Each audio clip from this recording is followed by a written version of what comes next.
ये तो सबसे बड़ी दुख की बात है कि अपना पेड़ अपने हाथ से कटना पड़ गया। एक आंख तो फूट गई, दूसरी आंख को तो बचाने का इलाज तो करेंगे ना। किसी चीज का पश्चाताप हुआ कि तूने कन्यावध कर दिया, ये हुआ तो हुआ कैसे, उसे खुद नहीं पता। ये तो सबसे बड़ी दुख की बात है कि अपना पेड़ अपने हाथ से कटना पड़ गया, कि अपना पेड़ अपने हाथ ने ही काट दिया। तो ये तो सबसे बड़ी दुख की बात है। हम सबको इस चीज़ का दुख है और हमें इस चीज़ को अच्छा नहीं मानते। खुद उसके पापा को भी बाद में हरकत करने के बाद उसे भी दुखी है। वो भी बार बार ये कहता रहा, भाई मेरे से कन्यावध हो गया, मेरे को फांसी दिलवा दो। ऐसा थाने में भी कहा उसने कि मेरी ऐसी रिपोर्ट बनाओ कि जो मेरे को कानून फांसी चढ़ा दे।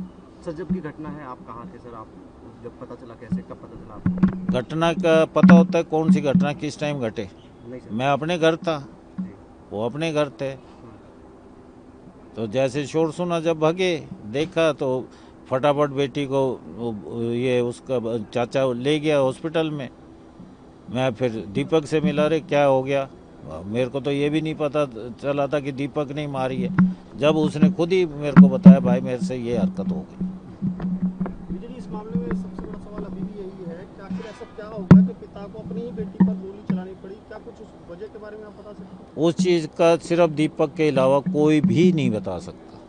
कुछ आपकी बात खूब हमने पूछ लिया, खूब पुलिस वालों ने भी पूछा, उन्होंने भी खूब उससे पूछा कि भाई बता दे। कह लगा जी बस मेरे से कन्यावध हो गया और मेरी रिपोर्ट वही रिपीट एंड रिपीट कि मेरे को फांसी दे दो। क्योंकि जब हमने लोगों से बात की तो उन्होंने कहा कि हमेशा साथ रहते थे, पूरा बचपन से लेकर अब तक उसको यहाँ तक पहुँचाने में बहुत बड़ा हाथ, या लगभग पूरा हाथ उनका रहा था। बिल्कुल बहुत हाथ रहा उसका।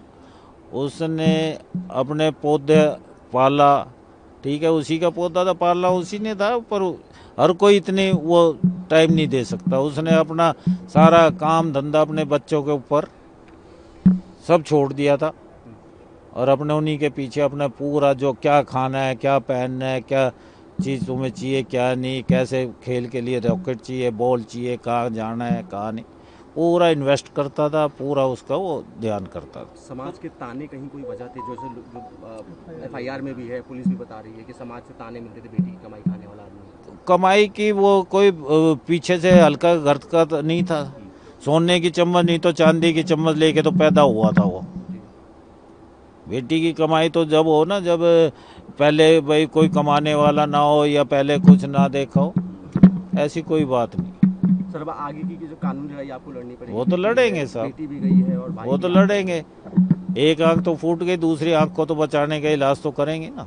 सर, आप बड़े भाई हैं तो क्या कभी दीपक ने आपसे कुछ जिक्र किया? जिक्र हो जा जिक्र ही तो नहीं करा। जिक्र करता तो शायद ये हरकत ही नहीं होती।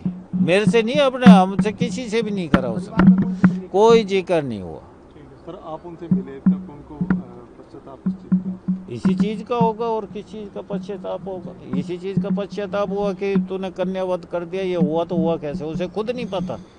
खुद उसको ये नहीं पता कि कितनी गोली लगी, कितनी नहीं लगी। सर, राधिका की मां से आपकी बात हुई हो कि नहीं जी, उनसे कोई अभी तक बात नहीं हुई।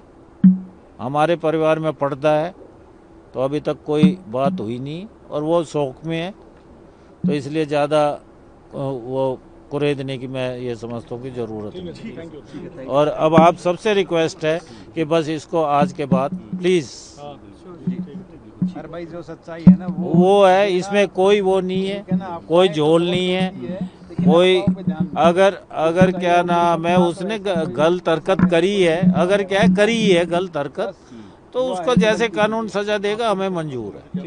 हमसे जुड़े रहने के लिए हमारे YouTube चैनल को सब्सक्राइब करें और नई वीडियो की नोटिफिकेशन के लिए बेल आइकॉन को दबाएं।